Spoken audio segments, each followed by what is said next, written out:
Hey, what's up, YouTube? Hope you guys are having a blessed day. My name is Christian Compian. I'm 19 years old. I live out here in Arizona and I do high ticket sales for a living.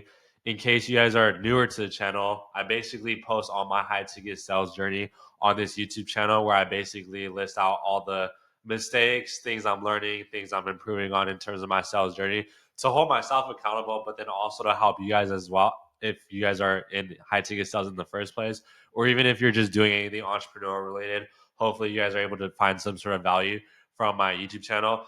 On this video specifically, I just crossed $500,000 cash collected this past week, which is why I'm making this video specifically. It's also the first time I'm making a Miro board as well. So this video is going to be quite lengthy. I'm going to go over everything I've learned from setting to closing to becoming a sales manager to cash collecting over $500,000 in cash collected in high ticket sales across a variety of different offers. I'm also going to be going over some of my biggest mistakes and failures I've made so that essentially, hopefully, you guys are able to learn from them in the first place and you guys don't have to go through the same mistakes that I did. So, without further ado, this is going to be a super raw, authentic video. I'm going to do my best to not pause it at all. I don't know if it's going to take 20 minutes or an hour to get through this video, but hopefully, you guys enjoy, like, and subscribe, and follow for more content. But without further ado, let's jump right straight into it.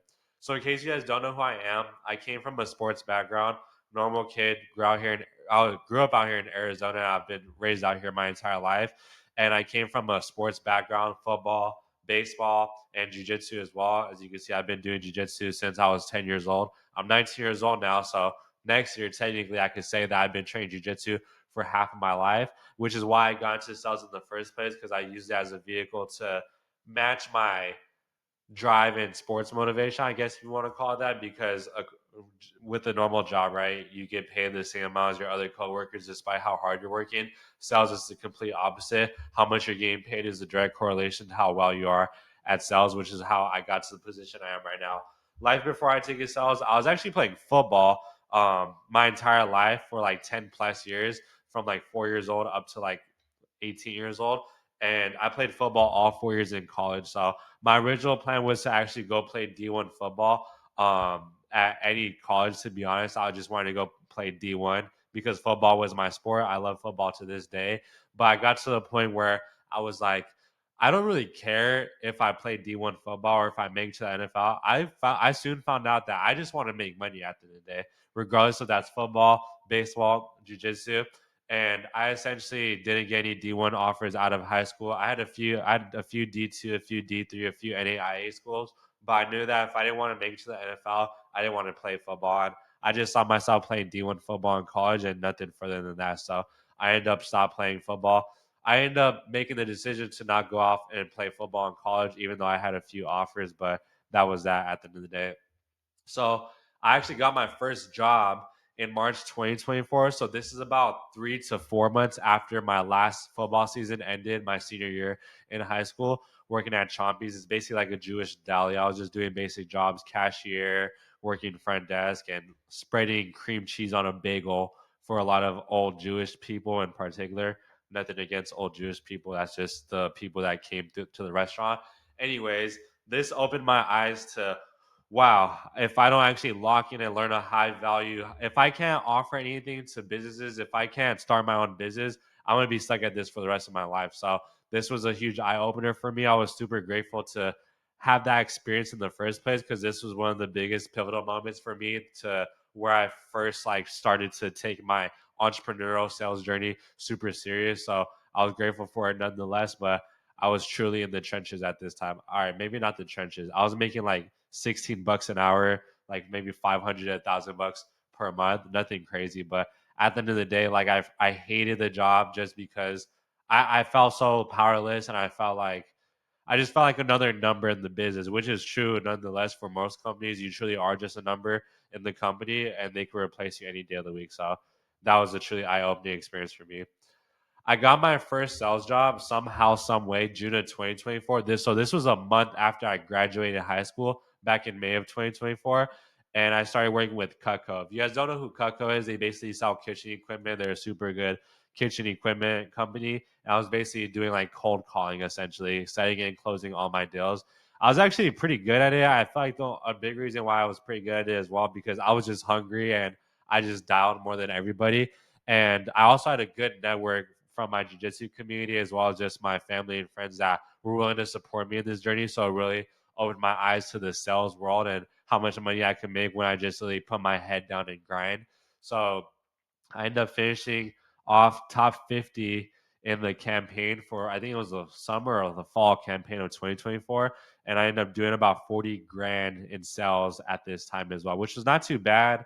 Something I was pretty proud of. But at the end of the day, my experience with Cutco, I knew that if I wanted to get to a position where I'm making 20, 50, 100K plus per month in sales or really just any sort of business, that I'm going to have to use a different vehicle. But nonetheless, it was a great learning experience for me because I was able to develop that sort of grind mentality going from football and jiu-jitsu technically into sales and entrepreneurship, which is what I've had instilled in me ever since. So I'm super grateful for the opportunity nonetheless. If you're thinking about working for Cutco, by all means, it's a great opportunity, especially if for some reason high ticket sales isn't working for you. Then I got into high ticket sales November 12th of 2024. I'm actually going to put that there, 2024. There you go. Cool. So November 12th, 2024 is when I started high ticket sales. I invested into Paid in Full ran by Kobe Lyman. Um, Super great program. It's more like an offer placement slash like community type of program. It's not really like one-on-one mentoring in my opinion. And I was blessed enough to actually get coached by some of the top reps at 7th level at the time. I'm not going to say any names, but they're literally like the top number one rep at Journey minus 7th level. If you know, you know. If you don't, it is what it is. But I was able to develop a super strong skill set and learn a lot faster, literally just by being mentored by him and some of the other guys I was learning with at the time. So I was super blessed and grateful to be in this position. And then I also, the offers that I'm working for right now came from this community as well. So I was super blessed and grateful to be able to be part of that community. Then, just like any other entrepreneur can tell you, they lost money before they made money, right? So the first offer I got placed on from PIF, Paid in Full, was within like a day, within 24 hours. And that guy that I was working for at the time, I never hopped on an onboarding call with him, which should have been my first red flag. But Christian at 18 years old, who's hungry to make money as soon as possible, he didn't know that at the time, right? So I end up just DM setting for him right off the bat. It was a cold outbound DM setting offer. And I end up setting and closing this one creator for like 1.6K. And the guy promised me like 20 or 25% comms. I can't really remember. So he technically owed me like 300 to 400 bucks from that setting close. And he didn't pay me out on it. And he basically went ghost mode after I set and closed that guy. So first lesson learned from this experience is do not start setting or closing for someone without hopping on some sort of interview or some sort of onboarding call with them. Okay. Of course, myself, I didn't know at the time. To be honest, I forgive this guy. I have no sort of animosity towards anyone that has burned me in the past. Matter of fact, I actually thank this person because this actually made me more hungry and determined at the time to actually go out and find another opportunity because I know that I was going to put the work in and actually crush it for that opportunity. So, nonetheless, I'm not no animosity towards this guy, but that was definitely a learning experience. Second time I got scammed. So this was actually at the end of December of 2024. So this is about a month after joining PIF. Um, this wasn't from PIF as well. The first experience was from Paid in Full. The second one wasn't. So basically, I reached out to a guy via like a school group. And in this school group, he placed a pretty good opportunity. And I reached out to him, told him that I'm interested, whatever the case may be. Hopped on a call with him, I think it was like a Google Meets call or something. He walked me through the creator. He asked me a few questions, got to know me a little bit. He showed me the numbers as well. The creator was actually top 10 school games winner in about 2, 3 months before that month, specifically. So around October or September, he was in the top 10 school games for Alex Hormozzi's school games. I'm not sure if he's running it still at the time, um, but yeah, at the time he was pretty big. And I was like, bro, I can't miss out on an opportunity like this, right? But here's the thing. When I get to the end of the call with the guy that I was on the Google Meets call, he's like, yeah, I talked to a lot of reps, man, and we don't want to place any reps on the offer because we want to make sure they're not offer hopping. They're only locked in with this offer. So we are charging $1,000 for anyone we place on this offer. And then and then with that 1K, I could get you connected with the offer owner, not the offer owner, the operator at the time that's hiring the reps. I was like, okay. I was still scared to do the 1K because, mind you, I just invested a decent amount into PIF at the time, and then I also just got burnt $400, right? So at the same time, I wasn't sure. I ended up hopping off the Google Meets call, and I didn't spend the 1K with him. Later on that day, I went to the gym, and I was like, man, I did more research on the creator. I was like, bro, if I get on this creator's offer, like I could be making minimum like 10 grand a month, like easily, like very conservatively. So I basically got like, Hermosi calls it woman in the red dress syndrome, which basically you see a shiny object and you just go right after it, completely ignoring all the red flags. So that's essentially what happened to me at this point. And I ended up basically spending the $1,000 that evening specifically. And the guy did connect me with the operator. The operator didn't hire me. And another thing, I made sure to ask the guy as well on that Google Meets call. I was like, so what happens if the guy doesn't hire me? Are you going to send me the 1K back or what? He's like, yeah, it's not a problem. Well, I'll just send you it back. I was like, okay, whatever. I still sent him the 1K that evening, and the operator ended up not hiring me. Essentially, if I had to guess, it was probably because I had like zero experience in high ticket sales, so that would be a safe guess to put. But for the second thing, for lessons learned that you guys could take away from my mistake at this point, is offer placement is 100% up to you. So don't pay anyone that guarantees offer placement. There's no such thing as guaranteeing offer placement. There's a lot of things that come into factors on an interview that determines whether or not you get placed on an offer. Your experience, your skill set. If they do a mock with you, they're going to be able to tell how good you are based off your skill set. And then the third thing, which I feel like not a lot of people talk about, is how you show up on the interview. Professional background. Do you have a mic? Do you have a nice quality camera? Like little stuff like that, not a lot of people think about, but it adds up at the end of the day as well. Okay, how you're performing on the interview. So those are some takeaways I could give you guys for those two learning experiences. But yeah, hopefully you guys are able to learn from them nonetheless. No animosity towards these guys. I'm a firm believer in Jesus Christ, and forgiveness is a big thing in part of becoming a Christian. So, by all means, no animosity. I actually hope that these guys are doing the best, but hopefully you guys are at least able to learn from those mistakes that I made for you guys already. Okay. Now, getting into my first real offer. So this agency that I was working with to this very day, I got connected through Paid in Full. They actually reached out to me somehow, some way. I think maybe one of my buddies sent over my Loom video to them or something. I can't really remember. Anyways, January 1st was my official launch date of the offer that I still work with to this very day. So I managed to do 61.7K cash collected this month. How did I do it? I actually don't know, by God's grace, to be honest. Let me explain to you how this offer went down, right? I originally got hired as only a setter for this offer. Okay.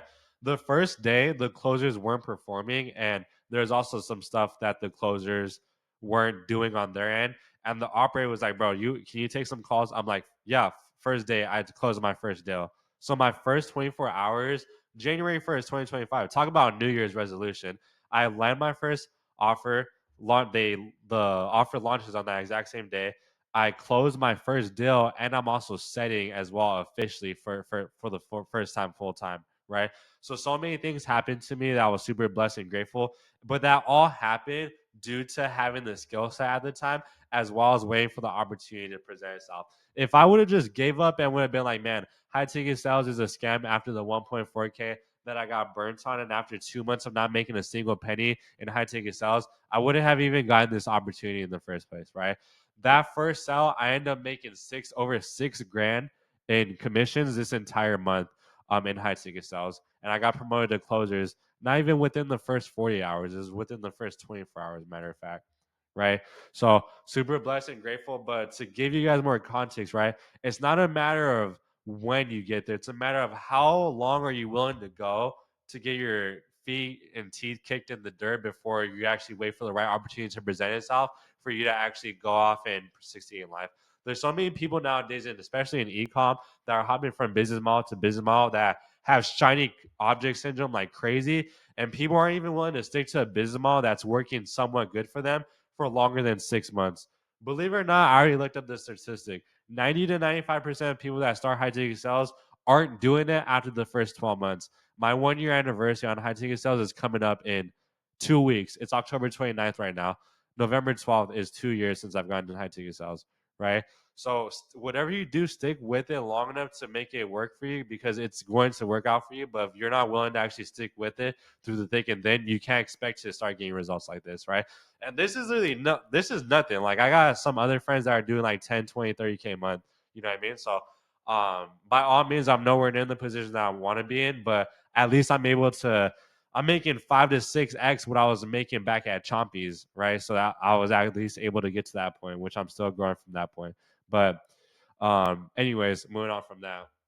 I got promoted to sales manager back in March of 2025. So the agency that I'm working with, they manage a variety of different offers, and we actually just recently signed on a few big creators as well the past couple weeks. And I've been managing the setters and the closers, specifically the setters.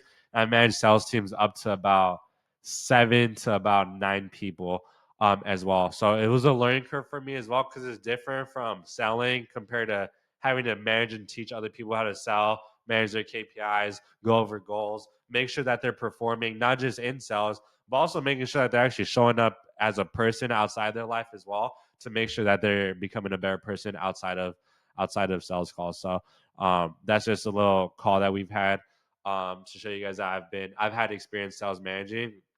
Around the same time, I dropped out of college as well. So I was actually going to college during this time from August of 2024 is when my first semester started. Did that, and I did my second semester, and I ended up dropping out of college, right?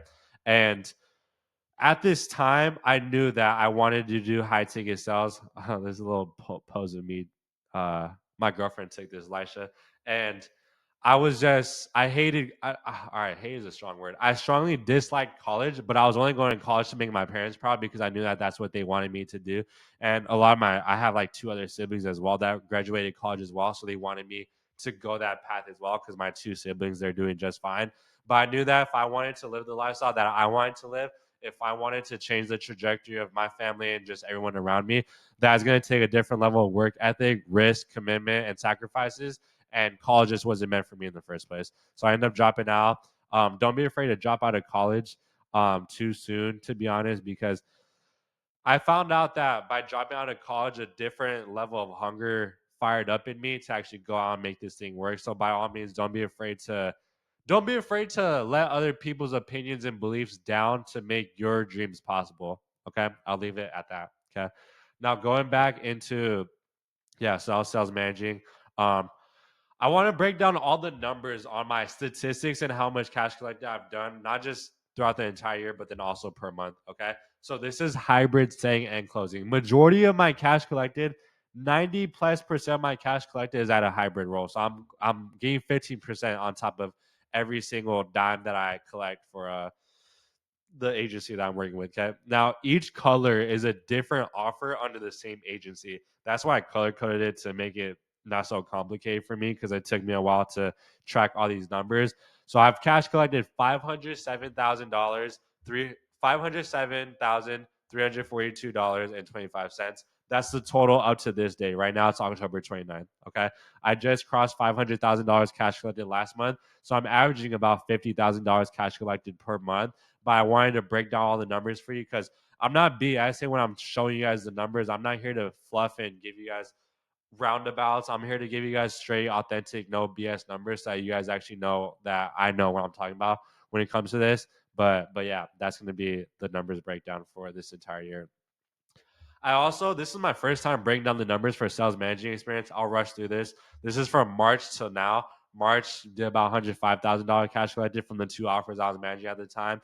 And we've been doing around 6 figures a month for the offers I've been managing ever since. So in total, I could say that I've managed about $670,000 amongst the sales and the setters and closers that I've been managing the past couple of months as well. Okay. So that's going to be that. Now let's get into some of the fun stuff. Okay, I actually want to teach you guys stuff of lessons and stuff that I know is going to be super valuable for you guys, whether you guys are completely new in high ticket sales or whether you guys have been in the industry for 2+ years now. It doesn't really matter. Okay, I boiled down 3 simple ways on how to land a good offer. I also posted a YouTube video a few months ago, a while back, walking you through the exact interview framework that I use to filter out bad offers. But these are the top 3 that I'm going to teach you guys right here and now. Okay. First one is going to be leverage. Okay. What I mean by leverage is removing risk from the business owner. So let's pause right there. Let's say you're the operator or you're the offer owner, and I'm the sales rep, right?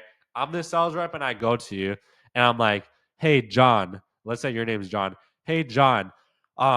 Yeah, everything's good. I'm ready to rock and roll, bro. Let's say you're hiring me, and I'm ready to move forward. I'm like, yeah, but I don't want to move forward unless you guys give me the best leads, and I have a fully packed out calendar, and the setter is giving me an 80% show rate. What do you think you're gonna say? You're gonna be like, bro, who in the hell are you to give me all these lists of what types of calls you want on the calendar if you haven't closed a single deal for us in the first place, right?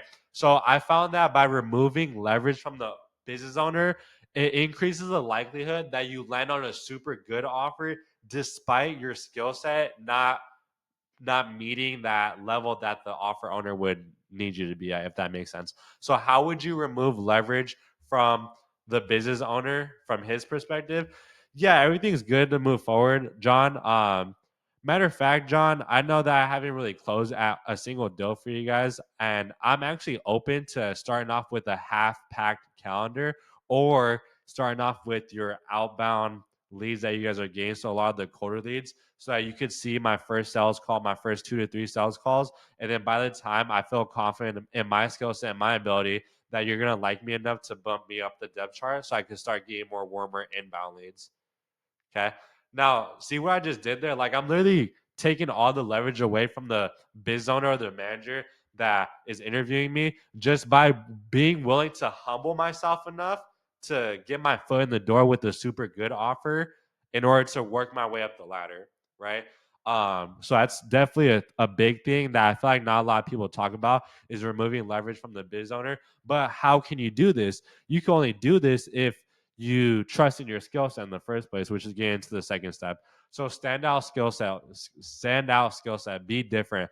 You can't be different if you're reading off a script just like everybody else. You can't be different if you're using the same analogies and word tracks and all these fancy objection handling tactics that everybody else uses, right?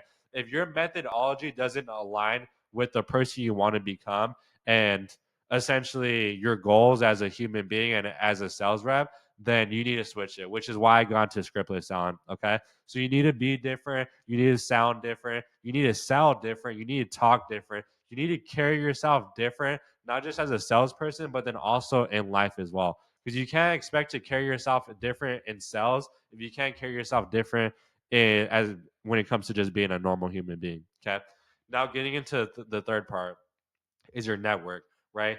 A lot of the best offers that I've been connected with in the first place have all came from my network, right? How do you get into a good network of like-minded individuals of some of the best offers in the industry while you invest into yourself? You invest into courses, communities, mentorships, masterminds. Literally, you just have to find it's not hard to find a good mentorship or mastermind nowadays, but sometimes it is hard to save enough capital in order to actually do it, but it's all about sacrifice at the end of the day. If you truly want to become the best, you're going to find a way to get resourceful and find the money in order to invest into the right networks, in order to invest into the right discords, into the right telegrams, to find a way to work your way up and increase your network as well. Okay. So that's going to be the third and final thing on how to land a good offer. Now, I'm going to get into a topic that I feel like not a lot of people talk about in the high ticket sales space. It's not like a it's not like a very significant topic, which I feel like is why it's not talked about, but it can still help you understand the difference between a good offer and a bad offer. But then they're also pretty powerful questions to ask the offer owner and the manager because it starts to show that you actually care about not just making more money, but you actually care about helping the biz owner actually grow. Okay. So the first, I actually got this from a buddy of mine as well. Shout out Jonathan if you're watching this. First question is, where do you want to take the company in the next 5 years? So just getting this could be a number goal. This could be just in general, where are they looking to take the company in the next 5 years? Aside from required responsibilities, what can I do to help you get there? I love this question because it shows the owner that aside from my required responsibilities, I'm willing to ask you a question. I'm willing to go out of my way in order to actually help you get to that goal that you just mentioned to me 5 years from now. Okay. So it actually shows that you're just not in it to win it at the end of the day. I feel like the same way prospects don't want to get the energy from you, that you just want to make money. I feel like offer owners, operators, sales managers, they have the same energy. They don't want to get the energy from you that, yes, you're here to make money. Yes, they love the hunger, but they don't want you to have that as number one priority when it comes to either the company or just yourself personally. Third question is, what is the number one trait you look for in closers on your team? I feel like that's a pretty good question to ask. And then, how can I stand out from everyone else in this role? So this helps you understand what traits do other people have, and then what would I need to do to be different from everybody else, because you want to be different from everybody else. You don't want to be, I mean, you some offer owners might be okay if you have sales reps exactly like other people, but I mean, they're always looking to get better and better sales reps at the end of the day. So it makes sense to ask that question as well. Some extra ones would be, what does success in the role look like after 90 days? Leave these questions very open ended. Don't be asking like close ended questions. This could be a commission goal. How many deals am I expected to close after 90 days? Things of that nature. What are some of the biggest challenges your sales team faces right now, and how could I help solve them? So that's kind of similar to the second question up here, but this more focuses on the sales side of things specifically. Third is, how do your top closers consistently hit or exceed their targets? So this is a good question, because your goal right off the bat when you get placed on another offer, you should be trying to hunt down the top closer and pass him as soon as possible, right? And the best way for you to do that is to understand, how are they hitting their KPIs? How are they closing at 50%? How are they closing at 80%? You know what I mean? So that's a really good question to ask as well, because this subconsciously shows the manager or the operator, whoever's interviewing you, is subconsciously lets them know that, dang, this guy's hungry. He wants to know like what my top guy is doing to his KPIs. Like, this guy's trying to chase him down, hawk him down. You know what I mean? Last question: what type of growth opportunities are available for someone who consistently performs at a high level? It lets them know that you're hungry and you're not willing to just settle as being a setter. You're not willing to settle just to be a closer. You're not there to settle just to be sales manager. Well, maybe sales manager is the highest role, but you get the point, right? It just shows that you're hungry, you're willing to grow and level up. Now, getting into red flags in an offer, okay? No daily team meetings. Every offer that I know that is doing, like, I want to say minimum 100,000 a month cash collected, they're having daily team meetings for the most part, reviewing KPIs, going over call reviews, going over doing discoveries, doing mocks with each other. Everyone needs to be on the same page each and every single day, even if it's a 15-minute team meeting. You know what I mean? There should always be some form of communication for everybody at the same time, all on the same call, so that everyone is making sure that all the growth metrics are being hit. And if any updates as well with the offer or anything you need to be updated on, there always needs to be daily team meetings. Second thing, for every 100K cash collected a month, there should only be one seller and one closer. Some offers hire anyone and everyone. So that's my personal preference. 100K cash collected per month for one setter, one closer. Some people are fine with doing 500K cash collected a month with only two setters and two closers. That's doable for some offers, but in my opinion, if you're looking to make anywhere from 5 to 10 grand a month, which is pretty much, I don't want to say average in high ticket sales, but it's pretty easy to do so. Not gonna lie, like that's pretty like standard. Then 100K cash collected per month should be your bar of what you're looking at. If an offer is doing 1 million a month, but they got 30 setters and 20 closers, obviously a lot of the cash collected is being split amongst everyone. So that's an automatic red flag in my opinion. High sales rep churn. I feel like a good way to ask this on an interview would be, who's the what's the longest that a sales rep has been on the team, and are they still on the team to this day, right? So it helps you understand. Let's say they wiped out their whole sales team. Interesting. Why did they do that? You know what I mean? Because if the offer is a good offer, you'll find at least 1 to 2 sales reps on the team that have been with the offer for 1, 2, 3, 6, 12 months plus. You know what I mean? So that's another thing that I would consider a red flag. Forcing you to use their script. People shouldn't be so hard on scripts nowadays, because a lot of, I don't want to say a lot of, a good amount of offer owners are sometimes like, oh, we've battle tested it. Our top closer, he says this, this, and this. You have no option, so you have to say this, this, and this.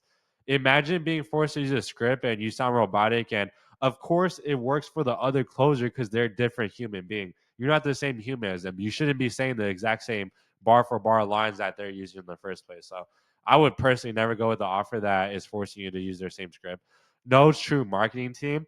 If if you got sales if you got sales managers that are also doing the marketing, that are doing the ads, that are doing the organic, that are doing the funnels, that are doing everything all at once, chances are their marketing team isn't dialed in or they don't even have a marketing team in the first place. So in my opinion, that's an automatic red flag as well. Lead flow inconsistent. It all depends on how much cash collected the offer is doing because you could average 10 leads a day and still make 10K a month in high ticket sales. Like it's definitely possible. But if the inconsistency isn't there, then that should be a red flag as well. Offer owner sets OTE that has never been hit by their top rep before. I actually vividly put this because I was actually on an offer back in April and turns to find out that the OT that it was said was like an 8K month SDR. So SDR as in setting position offer, 8K month OT. Come to find out that not a single phone setter has ever even touched 4K a month. So I'm like, how are you gonna promise an 8K OT? Well, obviously not promise. How are you gonna even put an 8K month OT on the application and on the interview? And not a single one of your reps has even touched half of that. Like that doesn't even make sense to me. Bad fulfillment and client chargebacks in sales, you need to be doing what's morally right. And if a lot of people are charging back and the fulfillment isn't there, you shouldn't be selling for that offer in the first place. But obviously, it's going to hurt your commissions because you're not going to get paid out on sales if people are charging back in the first place. That's common sense. Team culture and core values do not align with your core principles. I'm a firm believer in Jesus Christ, and everything I want to do, I want to glorify His name. And I want to make sure that our fulfillment, whoever I'm working with, that we're in a positive environment where we're serving others because that's essentially what we do in the kingdom of God as well. Okay. So whatever your core principles are, whatever your core morals are, they need to align with what the offers and what the team culture stands for. Otherwise, it's not going to last long term if I'm just being honest. Now getting into setting tips. All right, getting into setting tips now. I had to turn on my light. Not gonna lie, it started getting dark in here. So every 25 dials, what I recommend if you're a setter, get up and move around a little bit to get the blood flowing. There's too many times when you're dialing, and this happens like the most random times throughout the day. You'll go like 30 to 50 dials straight, and like you'll get like one or two pickups, and like they'll just hang up on the phone immediately because they like either don't remember filling out the application or whatever the case may be. Whenever you just have this natural habit of every $25 just get up, move the body around, get some blood flowing, it resets your mind. I also recommend like start dialing, sometimes dial outside, go inside, move around, go on a walk and dial, you know what I mean? So don't be don't be scared. You don't have to be like stuck at a desk all day. I don't know. I don't like when people frame setting as, oh bro, you're like in the trenches, you have to be you have to be like dialing all day from your room, like no, you could make setting fun by like simply just moving around and doing that one little thing every $25. So don't don't don't not do that just because you just want to grind it out. It's not about grinding it out. It's about having good quality sets and good conversations with people because the better and the more quality conversations you have, the more sets you're going to get. And literally just by being present and by moving your body around and keeping your blood pumping, you're just naturally going to want to be more present and attentive to the prospects over the phone call. So don't be scared to like move around a little bit. Don't dig too deep. Literally, your closer's job is to dig so deep that your prospect should feel like by the end of the call, it should feel stupid of them to say no. You know what I mean? Like they should feel bad for saying no because you dig so deep. If you're going so deep on a closing call and you know that your closer is good and he's going so deep, why in your mind do you feel like you need to go even a quarter deep of that? There's really no reason for you to go deep on a saying call. Is literally just to give background information on the prospect, financially qualify them, and just lock in a day and time that 100% works for them, that they'll be selling at their desk in the quiet area. If you do those things, you literally did your job as a setter. I hate this. I hate seeing so many frameworks and scripts from like other people in the info space that are like going 2, 3, 4, 5 layers deep on a setting call, and then they wonder why their show rate is at 50%. You know what I mean? It's like, bro, you're trying to have a closing call over a 15-minute outbound phone call with a prospect that wasn't even expecting a phone call at that time that you called them. So don't dig deep. You literally should only be going 1 to 2 layers deep at most on your setting calls. Color code Google Calendar for prospects who have confirmed, not confirmed, etc. So me personally, I'm not gonna share my Google Calendar with you guys, but me personally, I like doing light green if they haven't confirmed yet, and then once they confirmed, I switch it to dark green. If your closer is having fully booked out calendars, you guys need to have a color code system in place. So when this guy confirmed, if on the Google, because on Google Calendar you could see that green check mark. If the green check mark is there, this is gonna be the color of the event on the calendar. If they haven't confirmed, this is gonna be the color. So you guys need to have a set routine in place so that if they haven't confirmed, you guys switch the Google event from busy to open so that you guys can prioritize same day sets. Because if they haven't confirmed within 2 hours of their call, 99% likelihood that they're not going to show, whether that's from text message or phone. Um, so that's something to keep in mind as well. Otherwise you're just going to be burning a lot of time slots that could have been used for same day sets, and same day sets are always easy cash as well because the likelihood of them buying is far higher than someone you sent yesterday. So that's something to keep in mind as well. Maybe I'll make a video. Drop a comment, and if you guys want to see a color code breakdown of my Google Calendar, I'll go ahead and make a video explaining that as well. Keeping constant communication with the closer. Man, I don't like saying the word hate, but I strongly dislike when my setter is not keeping me update on, oh, this guy confirmed the call, this guy hasn't confirmed, he's probably gonna no show. Bro, I had a great set right now. He has a good budget. This is where you could probably dig into a little bit.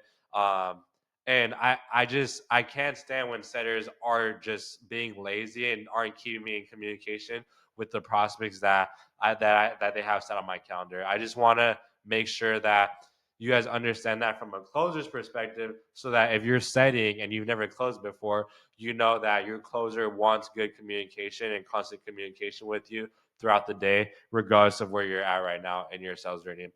Do more dials than any setter on the team, especially if you're new. Your goal should be to do double the amount of volume that the top setter is doing in terms of commission. Whoever's making the most on the setting team, your goal should be to double their volume, because if you double their volume, your quality isn't going to be as good because they're obviously better than you if they're making more money than you. But if you're doubling the volume, then the likelihood that you get a whole lot better faster increases dramatically just by simply doubling the volume. I can always teach you, mentors could always teach you, other people could always teach you how to become a better setter. You can't be taught to dial the phone more. You know what I mean? That's completely up to you at the end of the day. Tonality is more important in setting than closing. By far, tonality is more important in setting than closing. You could be a lot more direct and how do I explain it? A lot more direct and heavy-handed, if you want to call it that, in closing. Setting, not so much, because you're gonna end up sounding like a robot, and that's when they're gonna hang up the phone on you. So tonality, open the phone, curious tone, and then get into a familiar tone once you're 5 to 10 seconds into the call to keep them on the phone. Once you get through the first like 15 to 20 seconds on the call, chances are you're gonna get through like a normal phone call with them. Um, Another thing I feel like not a lot of people talk about is this one right here. Separate info gatherers from serious buyers. So whenever you feel like for some reason the prospects are just not being attentive or present, or they're busy, or they're doing this and this and that on the phone setting call with them, it's important to ask them, like, are they only looking for information, or are they serious about making a change right now? I wouldn't ask it direct as that, but something to that extent that you guys could say to them towards the end of your setting framework, because you don't want to be booking guys in if they're just looking for information at the end of the day. That's something to keep in mind as well. Always serve the prospect regardless of them being qualified or not. Your goal shouldn't be to, oh, let's see if I could book this guy in or not. Your goal should be, is this guy even worth booking on a closing call or not? Is it in his best interest to hop on a call with one of our closers on the team? And if it's not, then it's completely fine. I have 100 other leads that I could dial as well. Okay. Ask questions, do call reviews, and mocks every day. Just because you start studying for 3, 6, 12 months doesn't mean that you're not a student of the game anymore. I know guys that are making 20, 30, 40K a month, 50K a month, and they're still students of the game to this day. You never want to act like you know everything right off the bat because that's just not the case. Okay. I like using this nurse versus doctor analogy for setting. The doctor is the closer, the nurse is the setter. Now, when you go to the doctor's office, who sees you first? The nurse, right? What does the nurse do? They essentially just check your weight, check your height, make sure your information is right, like your birthday, things of that nature. They're not telling you to take off your shirt and show you the mark that you have on your stomach for the doctor to review. Of course, yes, if the nurse tells you, you're probably going to do that, but at the end of the day, that's not your job to do that because you're not there to diagnose and give the prescription to the patient because you don't have enough experience yet and you don't even know enough about the patient in order to do that in the first place. So you're the nurse as a setter, okay? The closer, they're the ones doing all the dirty work. They're the ones having the patients get undressed to diagnose the disease or the issue. They're the ones recommending what the best prescription or medication would be for the patient in order to best serve them, regardless of them joining the program or not. Okay. So, this is a super fun analogy that I like using as well when it comes to that. Now, let's dive into some fun stuff here with closing. Okay. Now, I could make like a 3, maybe 5 hour video, to be honest, giving you guys pretty much everything I know about closing. Just for time's sake, I was able to boil it down to a few things that hopefully still able to get you guys some sort of value. Okay. Now, the first thing is invest. Now, we're going to start with like the super basics that might sound super obvious, but obviously it's not obvious if a lot of people still can't even do the basic steps. Okay. Invest into a high quality camera, mic, professional background. My camera is a Logitech. I got it a couple months ago. It's a pretty good camera. I got this mic off Amazon. It's a Fifine, Fifine. So invest into a high quality mic and camera because the more professional you look, subconsciously in the back of the prospect's mind, they just look like, wow, this guy showed up prepared. You know what I mean? And small things like that subconsciously starts to already build trust with you and the prospect that they don't even see and you technically don't even see as well, just by showing up with a professional background, nothing crazy, good lighting. My lighting's bad right now because it's kind of dark here right now, but anyways, you guys understand the point. Have some sort of pre-call checklist to run through before each call. So I got this from Josh Lyons. They actually do a pre-call checklist in his Unicorn Mastermind. In case you guys don't know what it is, it's basically like a document. You could like print it out, you could laminate it like a piece of paper, and on that paper, you're gonna put down essentially 10, maybe 8 to 10 things that you say before every single closing call. And these things that you're gonna say, they're more so like core values, principles, proclamations that you're saying before every single call in order to be present, in order to be true, in order to be authentic, in order to stay detached from the outcome. There's a variety of different reasons why you want to say have that sort of like pre-call, sort of like pre-game warm-up, I guess if you want to call it that, to completely reset your mind and be present and be truthful and authentic with the prospect. Because sometimes if you're hopping on 5 to 8 live calls per day, it could get boring or repetitive if you're just hopping from call to call to call and your mind's all over the place. It's important to just take 10 to 30 seconds before each call, read through that, take a few deep breaths, breathe, be present, because you don't want to take every prospect for granted. If you have this sort of mindset right now, and I feel like it's a bad mindset virus that a lot of closers have, is they take prospects and they take closing calls for granted. They're like, oh, that guy wasn't qualified from the get go. I have another call. I got a hot 2 piece. You know what I mean? And that's just like so selfish. And if you genuinely want to become the best version of yourself, but then also transform as many people's lives as possible, you actually need to be a super selfless, selfish person. Now, what I mean by that, I think that's called like an oxymoron, right? You need to be selfless in a sense of I'm here to serve you, regardless of that meaning that this call ends in a $10,000 PIF, or you leaving this call and I end up $0 and you just go join another program. But you also need to be selfish in a sense of I'm going to I'm going to do all the work I need to do necessary because I want to become the best version of myself and I want to take care of the family and the friends and the loved ones around my circle. And the best way for me to get to that position is to become selfless, right? But then it's at the same time I'm also doing it to help the prospect as well. Okay, so that's what I mean by becoming the best selfish, selfless version of yourself. Never rush your calls. Um, I have a bad habit at this. I'm super guilty of this. I feel like I've been getting better at it, but definitely a lot of closers. Sometimes they'll just be rushing your calls, especially if you have a lot of back to back to back calls. You never want to rush the sales process because you're there to help the prospect. Like if you go to the doctor's office, imagine the doctor's rushing you to get out of the office immediately, even though you're still sick and dying and throwing up. You know what I mean? Like that doesn't even make any sense. That's like super, super selfish in the first place. Don't just do nothing if a prospect no shows. What I recommend is calling the furthest call you have out and see if you could get them on at that point in time. If not, continue dialing leads before that set time in place to get them on ASAP. Because the more time you have between the setting call and the closing call, the greater likelihood that they end up no showing. I mean, I feel like that's common sense, but it'd be best for you to at least try to find different prospects to see if you can get them on immediately. This is why it's important to have a setter that's always in constant communication with you.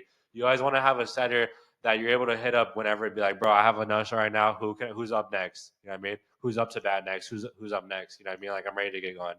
Um, don't waste your time following up with the prospects. Instead, get better in your discovery. Now, here's where it gets debatable, right? A lot of people, well, maybe I can't really say a lot of people because I don't know the statistics, right? But I feel like a decent amount of people make pretty good, an extra, good maybe $1,000, maybe $2,000 extra per month. That's pretty high to be honest, but it still might be possible from doing follow up, right? Now, that's not always the well put it from this perspective, I think it's fair to say if you're in high ticket sales, if you don't close them on the first call, the chances of you closing them probably goes down to 5 to 15% if I had to guess. Um, and imagine all the time you spent doing following up. Imagine you just put that out, all those hours in training into getting better at your discovery so that you could have just way more one call closes, right? So it's like, why resort to plan B when you can just put all your eggs into one basket, which is plan A? That's how I like to call it. So don't waste your time doing follow up. I personally don't follow up unless it's like for a deposit or something, but just put all your eggs in one basket. Get super good at your discovery. Stop being a I'm not gonna cuss, but don't stop being a scaredy cat and get better at your discovery. Get better at the hard part, which is your discovery, and that's what's causing you to miss out on a lot of deals. Okay, and that's I'll be honest, that's what caused me to miss out on most of my deals as well, which is the discovery. Meditate slash pray for 20 minutes per day. Something I need to do more often as well. So I pray first thing in the morning, but not like for 20 minutes straight. It's definitely good. I need to add it to my morning routine, which I feel like a lot of closers should add to their morning routine in order to actually become a lot more present on their sales calls.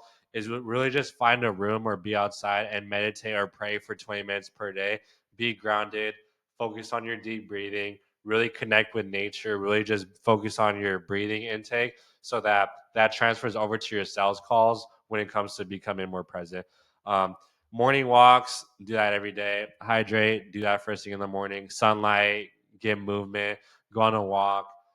I personally don't like working out in the morning, but if you want to add that to your morning routine as well, that's more than welcome. If you don't like working out in the morning, I recommend doing some light, go on a light jog, maybe do some sort of static stretching, mobility movements outside in the backyard while you're meditating or whatever the case may be, in order to actually just make sure you're being a human. You know what I mean? Like so many people think that getting into sales, you have to be grinding, you have to be hitting the KPIs, the dials. That's really not what it's about. As long as you're developing yourself as a human being and you're really honing into the internal mastery part of sales, you're going to naturally become the person you want to become outside of sales. And that's going to slowly but surely start to portray on your sales calls as well. because you're a lot more present, you're a lot more detached from the cell, and you're serving others to the best of your ability. This is like a formula I could give you to sales specifically. Okay. Ignore my dog barking in the background. Scriptless selling plus internal mastery equals becoming the best version of yourself.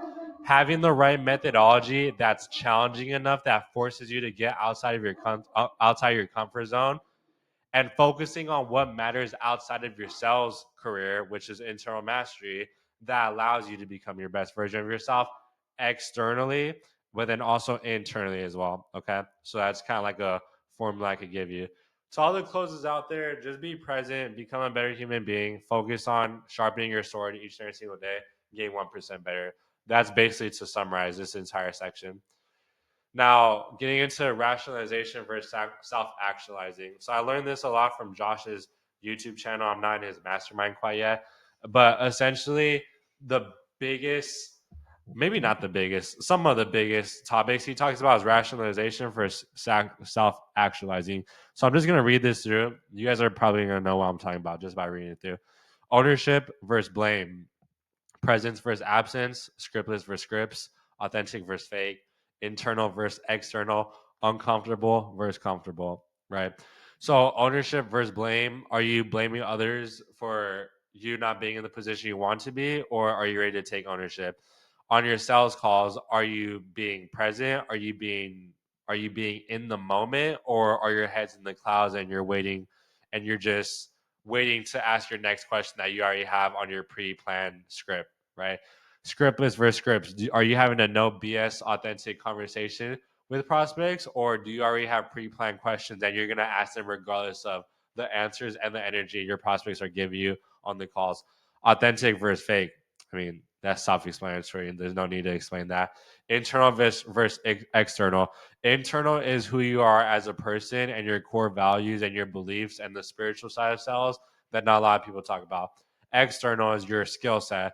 What are you doing outside of yourself that you could focus on when it comes to sharpening up your discovery, and also just becoming better at doing call reviews, doing discoveries, doing mocks, things of that nature.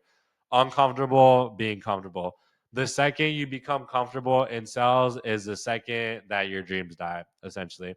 The second you become comfortable, the second that you're willing to settle for being less than what you're capable of, right? So you always want to put yourself in an uncomfortable spot because that's where growth is going to come from. Mindset of a closer. Not a lot of people talk about this either, which is why I put this. Always be curious.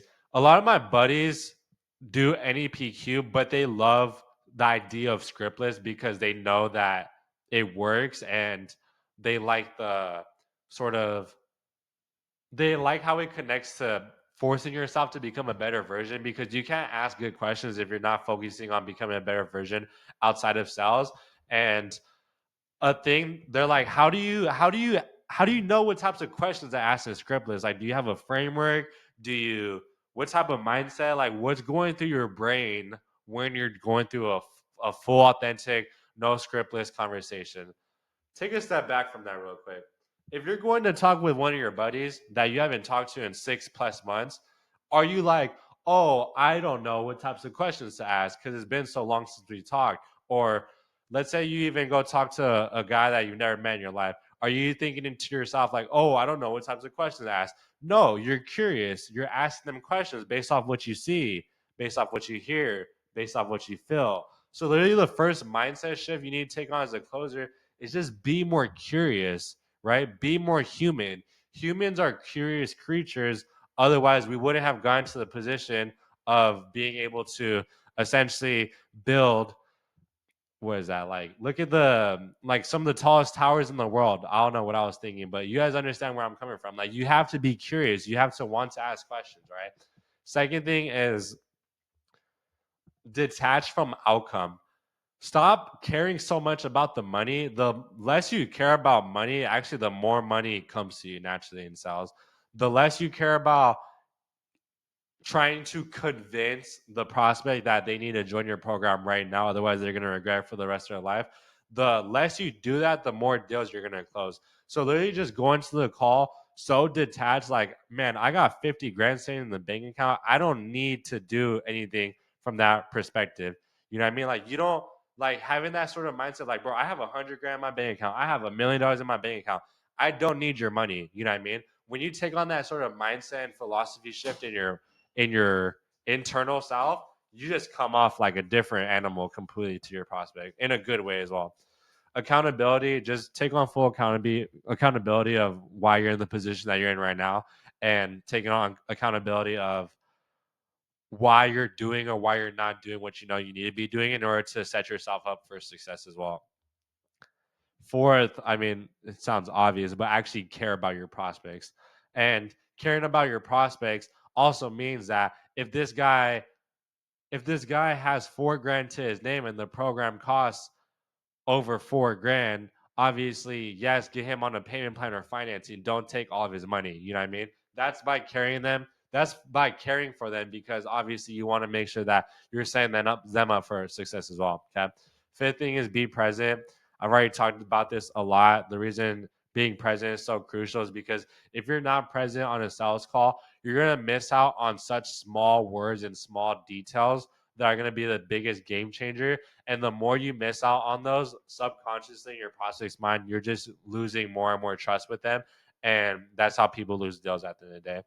Sixth, take on that doctor mindset that I told you, which is the opposite of the nurse mindset of a setter. Okay. I'm here to observe you, diagnose you, recommend you to the best, to the best surgery, to the best medicine, to the best prescription. I'm here to help you, because by the time you leave this call, I want you to be a better person, regardless of that, meaning you move forward with our program or not. Okay. That should be the type of mindset that you're taking on. Now, I know I talked about framework, right? This is a framework that I got from Josh on one of his YouTube videos, maybe 2, 3 months ago. I can't really remember. And it boils down to 4 steps. Okay, data gathering, ownerships, cause and effect, and then how much longer. Okay, so to give you a brief example, let's use trading as an example. Okay, let's say trading, and it's not biz up. Let's say the trader, the prospect, he's been trading for a couple months or even a couple years now. What are data gathering questions? How long have you been trading? How much did you make the last month? How much did you make the month before that? How much did you make the month before that? Okay, got it. How do those 3 months compare to the past 12 months? Okay, got it. Those are like a few examples of data gathering questions. Are they doing funded accounts? Are they live trading? How many hours per day are they trading? How many hours per week are they trading? Where are they trading from? What strategies are they using? Why are they using that strategy? Those are all sorts of data gathering questions. Getting into ownership is like, what have you tried to essentially make more money trading? It's either going to be nothing, or they've tried something and it didn't work out for them in the past. It's usually one of those two, right? Those are the types of ownership questions that you're going to be asking. If they haven't tried anything, why haven't you tried anything? And then the second thing is, if they've had a bad experience, the only reason why they didn't get the results with that experience in the past is they either went with the wrong program, so they didn't do their research on that program in the first place. They just joined them because they just saw them and liked them enough to spend a few grand with them. The second thing is the program delivered in terms of the coaching or whatever they promised them. They just didn't put the time and commitment into it long enough to make it work in the first place. And third thing is really just comes down to commitment at the end of the day. So you really just need them to get to take ownership, because without them taking ownership at the end of the call, if they give you a wife objection or partner objection, they're putting that ownership and responsibility on everybody else or anything else aside from themselves, right? So you need them to take full ownership and accountability, just like you would as a sales rep, as to why you're not closing enough deals. They need to take ownership for why they're in the position that they're in right now. Okay. Third thing, when it comes to cause and effect and summarize. So to give you an example, let's say they've been trading for a couple of years now, and the reason they haven't done anything is because they never thought about it. They admit that they're procrastinating, and yeah, let's say they thought that they basically just been putting it off. Got it, man. So it sounds like, as a result of you procrastinating, as a result of you putting this off in terms of seeking more advanced training when it comes to day trading, it's now gotten to a point where, if nothing changes 3 months from now, you're essentially going to have to go back to working a 9 to 5 job. And if that happens, then you're going to have to go back to working 60 to 80-hour work shifts at Amazon, and your physical, your mental, your spiritual health is ultimately going to go down. And as a result of that, that's caused you to now be in this XYZ position. You guys understand where I'm coming from? You're summarizing all the data and the ownership, you're tying it all back to this is the cause. The cause is you and your poor decision making, and the effect is this crappy position that you're in now due to the fact that you've been procrastinating and putting it off. Okay. So, my question to you, Mr. Prospect, is how much longer do you want to be in this position? How much longer do you want to continue putting this off and procrastinating? And as a result of that, 3 months from now, when your kid's on the way, you're not going to be in a position financially to support them. How much longer do you want to live in that reality? And then that's pretty much it. If that was like if you wanted me to give you a framework on scriptless selling, this is where I would start off from. But there's no sort of word tracks or analogies or any of that stuff that I could give you to explain scriptless selling, because otherwise it wouldn't be scriptless, right? And that's not how scriptless selling works. Okay. So that's going to be that. Now, what to do outside of sales sounds obvious, but do the small things when you say you're going to do it. A light bulb moment that really shifted my perspective on the difference between successful people and unsuccessful people, and even the difference between successful people and ultra successful people, is out of 100 things they say they're going to do, how many of those 100 things do they do like immediately? Like when they say out of those 100 things, how many of those things get done right away? And Josh pointed this out on a in-person mastermind event a couple months ago on one of his YouTube videos I saw, and he's like, which is Underground Mentor. I'm not going to explain who he is. If you guys know who he is, good for you. That guy, he's like, out of 100 things that says that he probably does like 98 of them. Me personally, I probably do like, not me personally, Josh, he was saying me personally. Josh, he was like, yeah, me personally, I probably do like 93 to 96 maybe out of the 100 things I say I'm going to do immediately. And I really sit down and reflect on that. I'm like, I probably do half of what I say I'm going to do, like right off the bat, at least. You know what I mean? And that's a direct proportion correlation to how fast and how quickly you get things done. You know what I mean? Is how fast you're able to act on things. Once you know that that's what you need to do to set yourself up for success. Now, this isn't even on a big scale. This is on a small things. When you say you're gonna clean your room, how fast do you do it? When you say you're gonna take out the trash, how fast are you gonna do it? When you say that you need to join a mentorship, when you say you need to get a fitness trainer to help with your physical health, how soon do you do it? And usually the most successful people do it in the shortest period of time out of the 100 things that they say they're going to do. Unfortunately, just like with anything else in life, it's self-explanatory, but there's no shortcut to becoming more and more disciplined, right? Sales isn't easy. It's not meant to be easy. Business isn't easy. Entrepreneurship isn't easy. None of it is easy, but discipline is going to be the one key thing in order to actually get you to the position that you want to become financially and also outside of finances. Now, last thing I'm going to finish off, this is going to be my last little tangent I'm going to go off, is sales and management tips. Okay.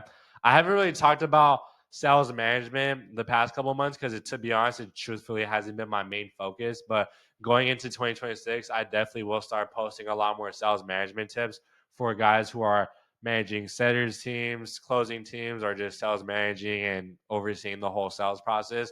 First thing is culture. You want to make sure you're setting a positive culture where people feel open enough to explain what's going on outside of their sales life to you, which is why they're either performing or not performing.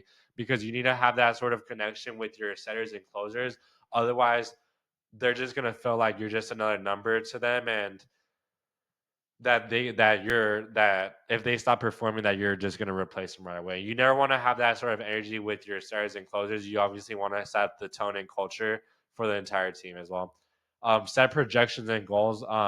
Always do weekly projections with your team to make sure that whatever projections that they set, that you're holding them accountable to what they tell you that they're going to set.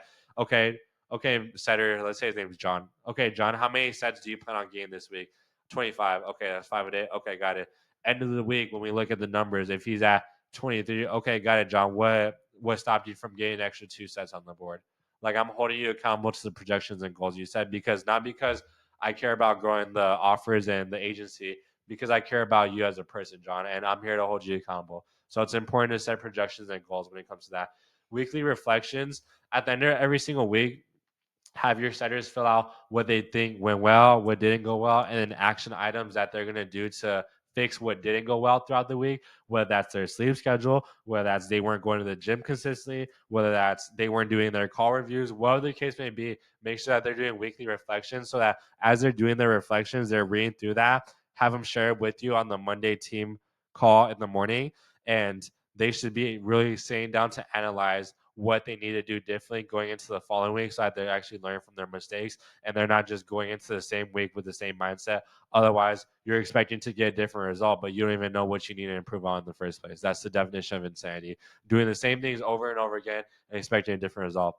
Fourth thing is daily coaching calls. I mean, that's self-explanatory. I'm always open to hop on calls with my guys whenever they're available or whenever they need help with. I've even have like some of my closest friends now, matter of fact, are in the high ticket sales industry and they've worked under me technically, like some of the starters and closers. The only way I was able to get through that is by having daily coaching calls with them and by having that key team culture in place for them to feel open enough to actually share with me the personal stuff and their personal goals that they're looking to achieve outside of it. And I'm gonna do everything in my power to hold them accountable to it. Okay, not because I want to be uh not because I want to be an ass to them, essentially. I'm there to actually care for them and actually see them grow and develop as a person, because I actually find joy and hope, and it actually makes me happy seeing them accomplish their goals, whether that's commission goals or whether that's their goals outside their life as well. Okay. So that's going to be the last thing I'm going to finish off on is sales management tips. That is everything for this video. My first ever time making a Miro board. Hopefully you guys were able to enjoy that video. Let me just close out the video here now. Cool. All right, perfect. So hopefully you guys are able to find some sort of value from this video. Hopefully you guys are able to enjoy it. If you guys watch the entire length of this video, please leave a like and comment. Let me know what you guys' thoughts were on this video. Truly love and appreciate you guys for taking the time out of your day to review this video, because you guys don't have to. And yeah, I'm just super grateful and blessed to be in the position that I am right now. And it's only up from here. I'm barely scratching the surface of where I want to be. And I'm documenting this journey to not just hold myself accountable, but to more importantly, and it makes me more happy seeing you guys as well learn and grow and take core values and principles that I'm sharing with you guys along this crazy journey in entrepreneurship with you guys, and seeing you guys apply it to your business as well when it comes to high ticket sales. So super grateful and blessed for you guys nonetheless. That's pretty much all I got for you guys though. If you guys have any questions, drop a comment. My Instagram is ccompianjj. If you guys want to give me a follow on Instagram, I'll drop it in the description as well, just in case you guys want to review it. But other than that, I hope you guys have a blessed rest of your day. Hopefully, I'll be dropping another video here pretty soon, and I'll see you guys on the next one. God bless you guys. Have a great rest of your evening or morning, wherever you're watching this from, and I will see you guys on the next one. Peace.